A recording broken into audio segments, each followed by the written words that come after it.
जय हिंद दोस्तों, एक बार फिर से स्वागत है आपका अपने YouTube चैनल जयकाल जीनियस पर। मैं आपका होस्ट और दोस्त पीके यादव। देखो, आज की वीडियो उन लोगों के लिए है जो लोग यार सीएपीएफ में या तो जॉब कर रहे हैं या फिर सीएपीएफ ज्वाइन करने की सोच रहे हैं। सीएपीएफ मतलब सेंट्रल आर्म्ड पुलिस फोर्सेज। और सेंट्रल आर्म्ड पुलिस फोर्सेज के अंदर वो फौज आती है जिनके अंदर टोटल 7 फौज है। ठीक है, जिनको पैरामिलिट्री फोर्स भी आप बोल सकते हो।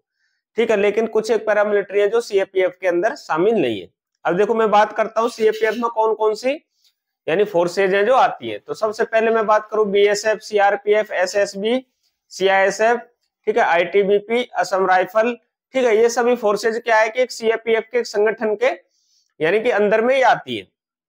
ठीक है, अब इस वीडियो के अंदर हम बात करेंगे कि जो सीएपीएफ के जो पर्सनल है उनके सामने कौन कौन से यानी कि मेजर इश्यूज हैं जो आते हैं, किस फेज से वो गुजरते हैं और उनको क्या क्या समस्याएं सर्विस करने के दौरान उनको यानी कि सामना उन समस्याओं का करना पड़ता है। तो सबसे पहले अगर हम बात करें तो उन समस्याओं के बारे में, तो जो जवानों के समक्ष जो आती है उनमें सबसे बड़ी जो समस्या आती है ड्यूटी कंडीशन और वर्कलोड की। ड्यूटी कंडीशन और वर्कलोड, अब ये ड्यूटी कंडीशन और वर्कलोड है जो क्यों आता है, मैन पावर की वजह से, यानी शॉर्टेज ऑफ मैन पावर। और शॉर्टेज ऑफ मैन पावर, आप बोलोगे कि सर फिर इतने भर्ती क्यों नहीं किए जाते हैं। तो देखो, भर्ती के कई सारे इश्यूज होते हैं। वैसे अगर मैं बात करूं कि शॉर्टेज ऑफ मैन पावर की, तो जो टोटल ऑथराइज्ड या फिर आप जिसको सेंशन्ड जो स्ट्रेंथ है उसको हम बोल सकते हैं कि पैरामिलिट्री जो 2025 के अंदर जो यानी सेंशन्ड जो स्ट्रेंथ है वो है 10,67,000। ठीक है, 10.67 लाख। लेकिन अगर हम सिनेरियो को देखें तो जो पैरामिलिट्री के अंदर टोटल जो स्ट्रेंथ है यानी जो अभी फिलहाल डिप्लॉयड है वो है 9,47,000, यानी 1,20,000 यानी जवानों की या ऑफिसर्स की कमी है जो किसके अंदर है, पैरामिलिट्री फोर्सेज के अंदर है। अब जो पहले से ही यानी कि लगभग आप यहाँ पर अंदाजा लगा सकते हो कि 15% के आसपास, ठीक है, 10 से लेकर के 15% के आसपास यानी कि फोर्स के अंदर पहले से कमी चल रही है। और उसके बाद में ड्यूटी भी इनकी यानी पैरामिलिट्री फोर्सेज की पहले की अपेक्षा है जो बढ़ गई है।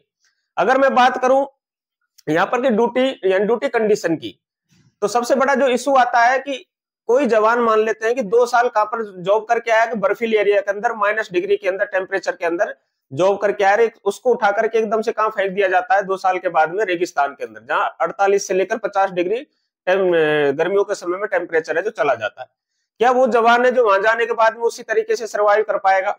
ठीक है, यानी कहने का मतलब कि बीमारी संबंधित इश्यूज हैं जो यानी कि उन लोगों को आते बहुत ज्यादा फेस करने पड़ते, फिर भी हमारे देश के बहादुर जवान है जो जैसे तैसे करके अपने यानी कि उसको सेवा में लगे हुए हैं।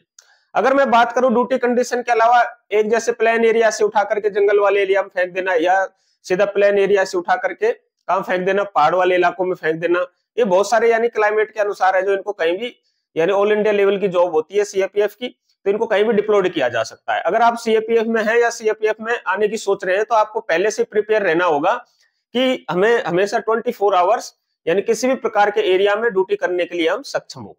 ठीक है, दूसरी चीज मैन पावर की शॉर्टेज है। तो इसका जो मैन पावर शॉर्टेज का जो असर है जो डायरेक्टली कहां पड़ता है, मेंटल हेल्थ पर पड़ता है। अगर हम बात करें उसके अंदर स्ट्रेस की, एंजाइटी की या फिर डिप्रेशन की, ये सारी समस्याएं किसकी वजह से आती है, मैन पावर शॉर्ट होने की वजह से। क्योंकि मैन पावर शॉर्ट होगी तो जितने लोगों की जो यानी मैन पावर शॉर्टेज है उनका काम भी तो उन्हीं के स्टाफ वालों को करना होगा। ठीक है, मैं मान लेता हूं कि किसी ऑफिस के अंदर 10 लोगों की रिक्वायरमेंट है, लेकिन वहां काम कर रहे हैं 7-8 लोग ही। जो एक्स्ट्रा काम जो 2 लोगों का वो किनको करना पड़ रहा है, 8 लोगों को करना पड़ रहा है। तो अगर इस सिनेरियो में अगर हम देखें तो सीएपीएफ के अंदर जितने भी अधिकारी हैं, ऑफिसर्स हैं, उनको 12 से 16 घंटे की रेगुलर सर्विस है जो करनी पड़ रही है। ठीक है, तो सबसे बड़ा इश्यू किसका आ गया अब यहाँ पर कि छुट्टियों का आएगा। स्ट्रेंथ कम होगी तो छुट्टियां भी उसी अनुपात में कम मिलेंगी। ठीक है, तो एक छुट्टियों की सबसे बड़ी समस्या हो गई। अगर मैं बात करूं यहाँ पर और चीजों के बारे में, तो कैरियर ग्रोथ। ठीक है, कैरियर ग्रोथ से पहले अगर मैं यहाँ पर थोड़ा सा और बता दूं कि देखो सीएपीएफ के अंदर जो भी व्यक्ति आ रहा है उसको पेरेंटल 2 बीमारियां तो मिल रही है, एक बीपी एक शुगर। आप ये समझ लो कि ये पेरेंटल बीमारियां हैं सीएपीएफ की, कि यानी मैं बता रहा हूं आपको कि लगभग 60% केसेज में ऐसा देखा गया है कि रिटायरमेंट की एज है जो 60 वर्ष, एक तो 60 वर्ष तक पहुंचते पहुंचते यानी कि जवानों के अंदर बीपी और शुगर ये कॉमन यानी कि बीमारियां देखी गई है 60% सदस्यों के अंदर। ठीक है, अब यहाँ पर बात करें हम, अब ऐसा बीपी शुगर क्यों बोल रहा हूँ, क्योंकि उनको प्रॉपर रेस्ट नहीं मिल पाता है। 12 से 16 घंटे ड्यूटी करते हैं, नेचर के खिलाफ में ड्यूटी करते हैं, ठीक है। पूरी प्रकृति के खिलाफ में उनके नियम कानून कायदे होते हैं, कैसे होते हैं कि रात भर जगना होता है। 12 घंटे अगर कोई व्यक्ति रात भर जगा है तो उसे साइंस के अकॉर्डिंग 24 घंटे का उसको यानी रेस्ट मिलना चाहिए, तब जाके उसकी नींद पूरी होगी। लेकिन यहाँ पे क्या है, आप नाइट करके आए 12 घंटा, 8 घंटे बाद ही फिर आपको ड्यूटी चढ़ा दिया जाएगा। 8 घंटे तो पूरे भी नहीं होते, उससे पहले ड्यूटी चढ़ा दिया जाता है। तो ये कॉमन इश्यूज है। दूसरी है, आपको अगर मैं दूसरी जो समस्या के बारे में बताऊं यहाँ पर, कैरियर ग्रोथ। कैरियर ग्रोथ से यहाँ सीधा सा मतलब आप प्रमोशन से समझ सकते हो। प्रमोशन के लिए आपको बहुत लंबे समय तक आपको वेट करना पड़ता है इसके अंदर, ठीक है। तब जाके कहीं जाके 1-2 प्रमोशन आपको, प्रमोशन संबंधी यानी कि इश्यूज है जो आते रहते। एक सर्विस की लेंथ, तो देखो सर्विस की लेंथ जिस प्रकार से इंडियन आर्मी, एयरफोर्स और इनके अंदर है, उसी प्रकार से यानी सर्विस की लेंथ है जो थोड़ी छोटी होनी चाहिए। यानी कि अगर मैं अपने नजरिए से बताऊं तो कम से कम सीएपीएफ में यानी जो उम्र है वो 50 साल के अंदर अंदर ही उनको क्या है, रिटायरमेंट दे देना चाहिए, ठीक है। क्योंकि 12 से 16 घंटे इतना यानी लगातार 35-40 साल तक जॉब करना बड़ा मुश्किल होता है, ठीक है। तो कहीं ना कहीं जितने पैरामिलिट्री फोर्सेज है उनको 45-50 साल के आसपास ही क्या कर देना चाहिए, रिटायर कर देना चाहिए। दूसरा जो सबसे बड़ा जो इशू है वो क्या है, फैसिलिटी और वेलफेयर इश्यूज।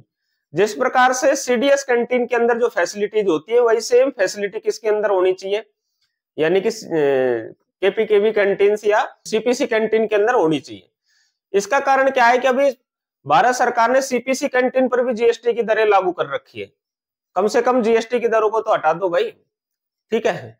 तो जीएसटी दरों में के अंदर भी सुधार करना चाहिए, किसके अंदर, पैरामिलिट्री कैंटीन या पुलिस कैंटीन के अंदर, सीपीसी कैंटीन के अंदर, ठीक है। और अगर मैं बात करूं जो अन्य अगर और कोई फैसिलिटी है उनमें मैं बात करूं तो जैसे चिकित्सा की सुविधाएं, मेडिकल फैसिलिटी, जिस प्रकार से आर्मी के अंदर मेडिकल फैसिलिटी उपलब्ध करवाई जाती है अपने जवानों को, पूर्व जवानों को, उसी प्रकार से उसी पैटर्न पर कैशलेस यानी फैसिलिटी है जो सीएपीएफ के लोगों को और उसके परिवार के लोगों को उपलब्ध करवाई जानी चाहिए, ठीक है। क्यों करवानी चाहिए, क्योंकि भाई ये तो कर्मचारियों का अधिकार बनता है, कर्मचारी का अधिकार बनता है बेहतर चिकित्सा, बेहतर शिक्षा और बेहतर यानी कि खाना पीना। तो ये तो कम से कम सरकार को इतनी चीजें तो मुहैया करवानी चाहिए। सीएपीएफ के अंदर अपना खुद का कोई हॉस्पिटल नहीं है, अब जाके एक हॉस्पिटल खुला है दिल्ली के अंदर, ठीक। इसके अलावा मैंने आपको बता दिया, मेंटल हेल्थ के बारे में आपको बता ही दिया है। नेक्स्ट जो पॉइंट है डिससेटिस्फिकेशन है, फ्रस्ट्रेशन है, ये मैंने आपको ऊपर वाले स्ट्रेस वाले उसमें मैंने बता ही दिया आपको, ठीक है। फिर आता है आपका लीव इशू। देखो आपको मालूम है जो मैन पावर शॉर्टेज है, कार्य इतने ज्यादा बढ़ा दिए गए सीएपीएफ के, यानी कि चुनाव करवाने की जिम्मेवारी सीएपीएफ की, चुनाव होने के 1 महीने पहले से लेकर के 1 महीने बाद तक वहां पर सीएपीएफ को डिप्लॉयड, लंबे समय तक उसको डिप्लॉयड रखे रखना, जिनको आप बोल सकते हो एक तरीके से टेम्परेरी ड्यूटीज। चाहे देश के अंदर किसी भी प्रकार की कोई अशांति हो या कोई विद्रोह हो या किसी भी प्रकार का कोई मेला हो या कोई बड़ा उत्सव हो, किसी प्रकार का वीआईपी मूवमेंट हो, ये सभी में क्या है कि दिन प्रतिदिन है जो सीएपीएफ का इन्वॉल्वमेंट बढ़ता जा रहा है, इनको डिप्लॉयड किया जा रहा है।